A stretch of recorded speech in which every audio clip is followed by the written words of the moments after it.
For the last 25 years of operations in CENTCOM, the Air Force has used a crowdsourcing methodology for deploying its forces. What that means is that we take forces from all over the Air Force and deploy them to one location and designate them as an Air Expeditionary Wing to conduct operations. We take a fighter unit from one base, some mission support personnel from another, security forces and medical from two other places, and put them together and say, now you are a team. Air Force senior leadership has determined that this will not work for us in a large-scale combat operation against a peer adversary. We need to develop combat-ready teams that train and certify together in peacetime before they deploy to an AOR. Furthermore, our senior leaders need a better way to quantify the capabilities and the resources that the Air Force has ready for a deployment.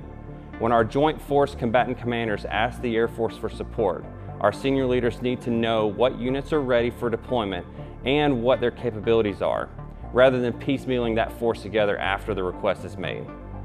This is where the Air Force Force Generation, or AFRGEN, and units of action are important. AFRGEN is a process to train and certify a unit of action to deploy. The unit of action is what is training to deploy, and AFRGEN is how we are training that unit for deployment. Now that we have an idea of what a unit of action is and why it is important, let's look at how it will affect airmen on a day-to-day basis. What airmen may see around the Air Force is a change in how their unit deploys, not so much in what their actual job or day-to-day tasks are.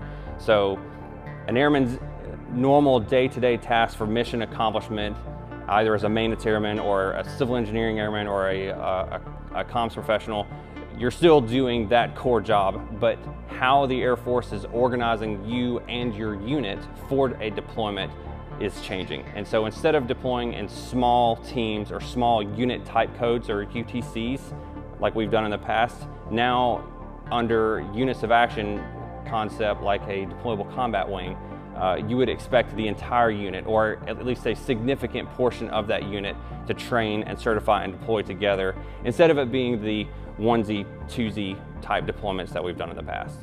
The Air Staff are currently working on the specifics, but that is units of action in a nutshell.